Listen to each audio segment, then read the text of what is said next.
नमस्कार साथियों लोकतंत्र की सबसे बड़ी खूबसूरती क्या है? बदलाव।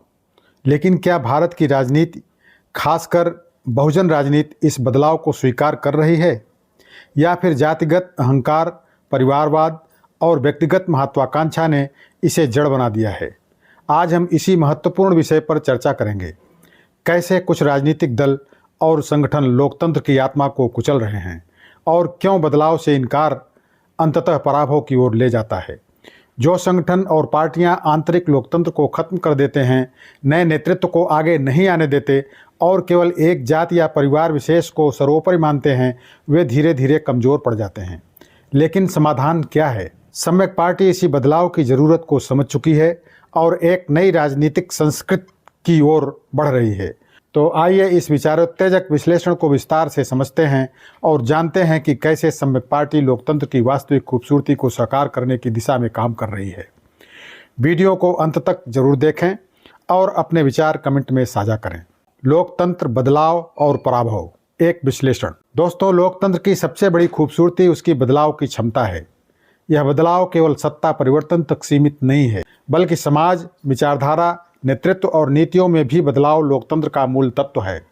दुर्भाग्यवश भारत में खास तौर पर दलित पिछड़ी जातियों की बड़ी संख्यात्मक आबादी इस बदलाव की शक्ति को पूरी तरह समझने में और अपनाने में असमर्थ दिखती है। यदि यह मान भी लिया जाए कि इन वर्गों में लोकतंत्र और बदलाव के आपसी संबंध की समझ है, तो भी अहंकार, जातिवादी मानसिकता और परिवारवाद ने इन्हें इस बदलाव को आत्मसात करने से रोक दिया है।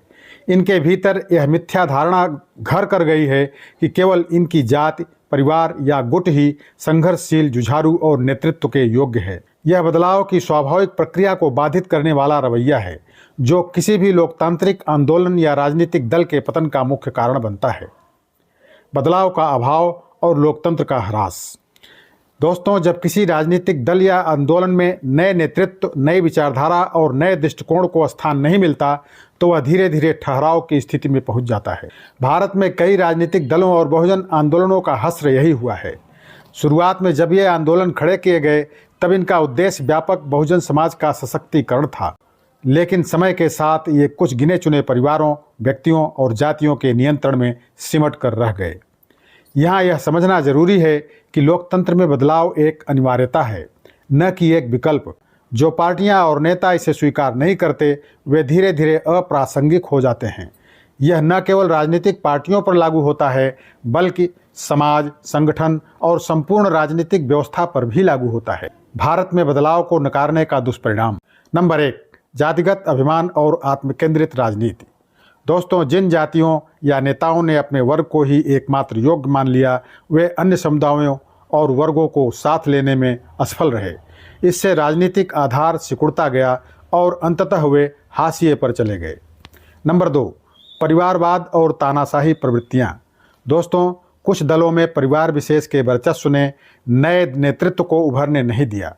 यह लोकतंत्र के मूलभूत सिद्धांतों के खिलाफ है और अंततः ऐसे दल अपनी विश्वसनीयता खो देते हैं। तीसरा है संघर्ष और जुझारूपन का खोखला दावा। दोस्तों, संघर्षशीलता और जुझारूपन केवल कुछ जातियों या परिवारों की बपौती नहीं हो सकती। जब कोई संगठन या दल यह मान बैठता है कि केवल वही संघर्ष कर सकता है, तो वह अन्य योग्य नेतृत्व को दरकिनार कर देता है। इससे आंदोलन की धार कुंद हो जाती है। नंबर 4, बदलाव से इनकार या पतन की गारंटी। दोस्तों, जो दल और संगठन अपने आंतरिक लोकतंत्र को खत्म कर देते हैं, वहां असंतोष, बगावत और विघटन शुरू हो जाता है। इतिहास गवाह है कि जो संगठन सामूहिक नेतृत्व और लोकतंत्र को नकारते हैं, वे धीरे धीरे समाप्त हो जाते हैं। समाधान, लोकतांत्रिक संगठन और व्यापक नेतृत्व। नंबर 1, लोकतांत्रिक सांगठनिक संरचना। दोस्तों, सभी जातियों, समुदायों और क्षेत्रों से नेतृत्व का चयन होना चाहिए। केवल परिवार विशेष या जाति विशेष के लोगों को वरीयता देना लोकतंत्र का गला घोंटना है। नेतृत्व का चुनाव आंतरिक लोकतांत्रिक प्रक्रिया से होना चाहिए, न कि किसी व्यक्ति की मनमर्जी से। नंबर 2, नए नेतृत्व को अवसर देना। दोस्तों, संगठन और आंदोलन को स्थिर बनाए रखने के लिए युवाओं और नए चेहरों को आगे बढ़ाना जरूरी है। केवल एक ही व्यक्ति या परिवार द्वारा दशकों तक या आजीवन संगठन चलाना तानाशाही का संकेत है। नंबर 3, राजनीति का समावेशीकरण। दोस्तों, लोकतंत्र की शक्ति जन भागीदारी में निहित है।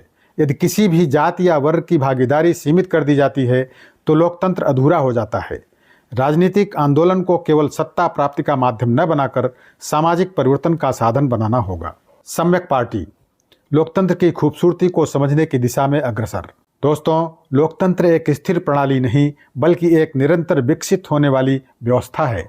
इसमें जो भी बदलाव से इनकार करता है वह अंततः पराभव को प्राप्त होता है। भारत की बहुजन राजनीति और दलित पिछड़े वर्गों के आंदोलन भी इससे अछूते नहीं हैं।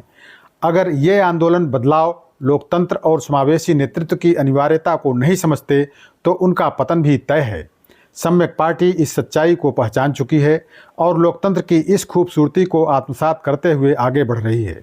हमारा लक्ष्य है कि राजनीति को कुलीन वर्ग के चंगुल से मुक्त करके इसे आम जनता तक पहुंचाया जाए। सम्यक पार्टी एक संगठन आधारित पार्टी है जो व्यक्ति विशेष पर केंद्रित नहीं बल्कि सामूहिक नेतृत्व और लोकतांत्रिक मूल्यों पर आधारित है।